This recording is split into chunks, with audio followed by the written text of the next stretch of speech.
Alam po ng dakilang Panginoong Jesucristo, isang mapagpalang umaga po sa bawat isa sa atin.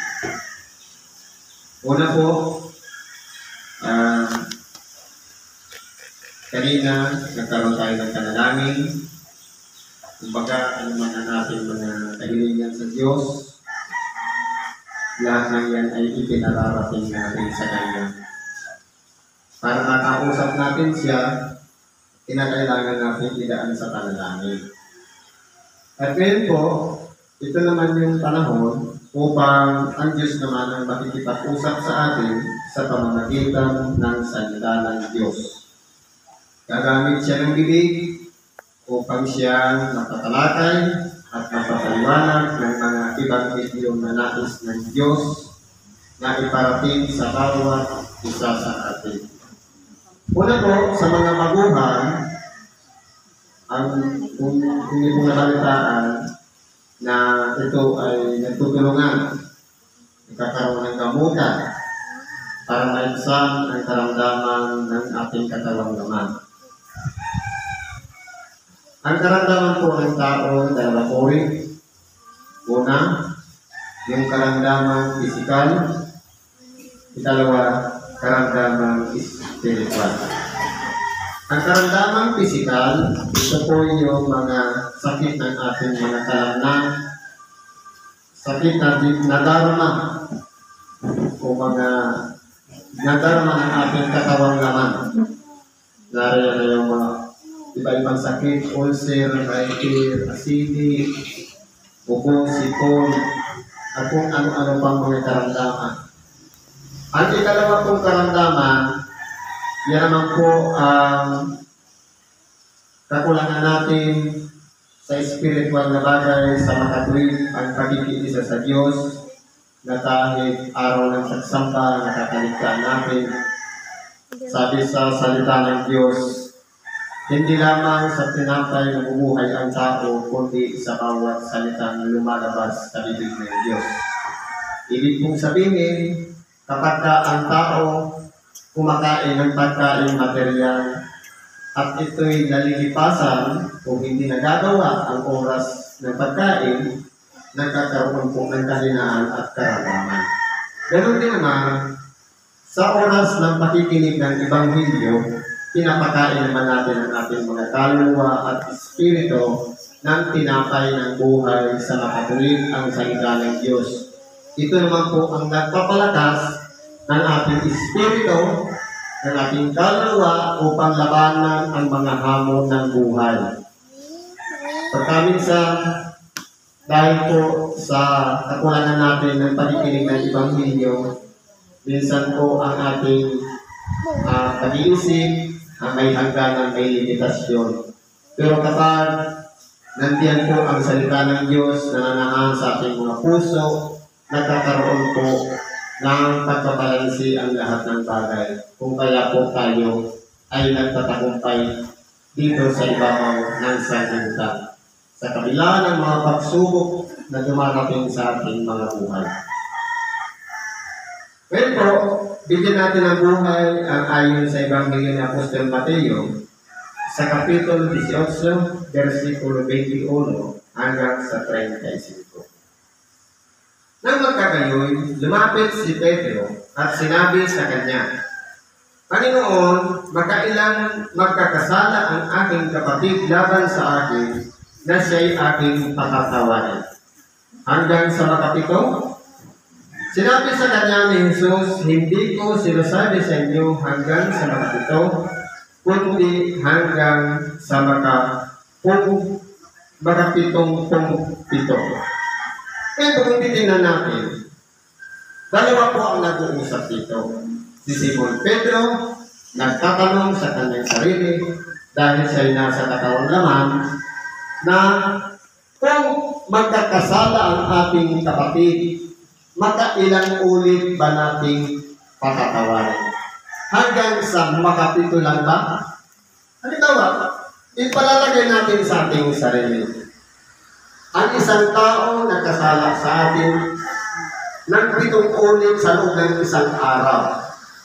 Hanggang sa 7 beses lang pa natin patatawarin? Ano ang sagot ng ating dahilan, Panginoon?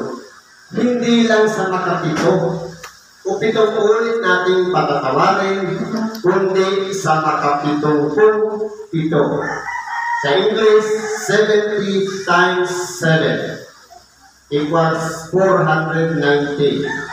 Ibig sabihin, kinakailangan ang ating puso handang tumanggap ng anumang paghingi ng tawad ng ating kapwa. Hindi 70 plus 7, kundi 70 times 7. Kaya kung titingnan natin, nagbigay po natin dakilang Panginoon ng isang talinhaga. Kaya ang kaharian ng langit ay tulad ng isang hari na nag-ibig na makipag-usap sa kanyang alipin. At nang siya ay magpasimulang makipag-usay, ay iniharap sa kanya ang isa sa kanya ay may utang na 10,000 talento. Datapwat, palibasay, wala siyang sukat ibayad, ipinag-utos ng kanyang Panginoon na siya ay ipagbili. At ang kanyang asawa, mga anak, at ang lahat niyang tinatangkilik at nang makabayan. Dahil dito, ang alipin ay nagpatira pa at sumamba sa kanya na nagsasabi, Panginoon, pagtiisan mo ako at nagbabayaran ko sa iyo ang lahat. At sa harap ng Panginoon sa alipin niyaon ay pinawalan siya at ipinatawag sa kanya ang utang. Tatagdag, lumabas ang alipin niyaon at nasumpungan ng isa sa mga kapwa niya alipin na sa kanya ay may utang na 100 denaryo. At kanyang hinawakan siya at sinaga niya na sinasabi, bayaran mo ang utang mo. Kaya nagpatira pa ang kanyang kapwalipin at namanhig sa kanya na nagsasabi, pagtiisan mo ako at ikaw ay pagbabayaran ko. At siya'y ayaw at yumaon at siya'y ipinabilanggo hanggang sa magbayad siya ng utang. Nang nakita nga ng kanyang mga kapwalipin ang nangyari, ay nangamanglaw silang lubha at nagsiparoon at isinaysay sa kanyang Panginoon ang lahat ng nangyari. Nang magkakayo'y pinalapit siya ng kanyang Panginoon at sa kanya ay sinabi, ikaw na aliping masama, ipinatawad ko sa iyo ang lahat ng utang na iyon, sapagkat ipinamanhid mo sa akin. Hindi ba dapat na ikaw man ay mahabag sa iyong kapwalipin, na kaya mo namang nahabag sa iyo? At nagalit ang kanyang Panginoon at ibinigay siya na sa pahirap hanggang sa siya ay magbayad ng lahat ng utang. Gayon din naman ang gagawin sa inyo ng aking Ama na nasa kalangitan kung hindi ninyo patatawarin sa inyong mga puso ang ng bawat isa ang kanyang kapatid. Kaya kung titingnan natin dito sa sitas, mga kapatid, ganito po yun. Hindi baga tayo po sa pamamagitan ng ating pananalangin, pinararating natin sa Diyos ang ating mga pagsamo, ang ating pagsamba, at ang paghingi ng tawad. Sa kabila po ng ating kakulangan ng pag-unawa, kakulangan ng oras o panahon, kakulangan ng mga bagay, ang Diyos po ang nagpupuno. Ibig sabihin, lahat ng kapurihan, ibinabalik natin sa Diyos sapagkat kung hindi dahil sa Kanya, hindi po tayo mabubuhay dito sa ibabaw ng sanlibutan. Sa bagay po na yan, nagtatagumpay po tayo dahil po sa habag ng Diyos. Kaya po, may mga bagay na kapag tayo po ay nagkakaroon ng ating kapwa na nagkasala, okay, ay mapalagay muna natin sa ating sarili. Tayo po ay nagkaroon ng mga pagkukulang o pagkakasala sa Diyos. Pagkaminsan, hindi natin nagagawa ang manalangin. Hindi natin nagagawa ang magsimba o makinig ng Ebanghelyo. At hindi rin natin nagagawa ang mahabag sa ating kapwa. Sinasabi sa ibang bahagi ng banal na kasulatan, paano mong masasabi na iniibig mo ang Diyos na hindi mo nakikita samantalang itong iyong kapwa na iyong nakikita, hindi mo ipinakikita ang pag-ibig? Kaya kung titingnan natin, tayo po, nung lumapit tayo sa Diyos, sa pamamagitan, halimbawa ngayon, idinaan sa karamdaman, nakarating tayo sa lugar na ito at nakinig tayo ng Ebanghelyo. Ito na yung oras o panahon para kausapin tayo ng Diyos. At ito na rin yung panahon para yung ating damdamin, yung ating pakikinig, yung ating puso, at ating isip ay buksan upang tanggapin natin sa ating sarili na tayo'y isang taong makasalanan. At hihingi tayo ng tawad sa Diyos. Kung sakaling ipagkaloob ng Diyos ang pagpapatawad sa atin, kinakailangan po isaayos na natin ang ating mga pamumuhay sa pamamagitan na kung tayo man ay pinatawad ng Diyos, sabi dito sa talinhaga, dapat din naman tayong magpatawad sa ating kapwa. Sabi ba sa panalangin ng Ama namin, patawarin mo kami ng aming mga utang gaya naman namin na nagpapatawad sa mga may utang sa amin. Halimbawa, sa kabila ng ating kabalisahan, sa kabila ng ating mga kakulangan, na hindi man lamang tayo lumunod sa Diyos at nanalangin, kahit man lang sa oras na tayo'y bago matulog, naaalala lang natin ang Diyos sa oras na tayo'y nasa kapighatian o problema o kaya karamdaman. Hindi ba ang Diyos handang magpatawad sa bawat isa sa atin? Ibig sabihin, kung tayo po ay pinatawad ng Diyos, dapat po ang ating kapwa na nagkasala din sa atin, dapat po patawarin din po natin ang ating kapwa. Paano po ba ipaliliwanag ang pagpapatawad? Yan lang ba ay sinasabi sa salita? Yan lang ba ay sinasabi na pabibigyan man yan English na pinapatawad na kita? Ang pagpapatawad po ay kinakalimutan na. Kung ang Diyos nga sa kabila ng ating pagiging isang taong makasalanan nung siya'y nahabag sa atin at nagpatawad sa atin, wala siyang kondisyon, kundi ipinatatawad niya ang lahat ng ating mga kasalanan.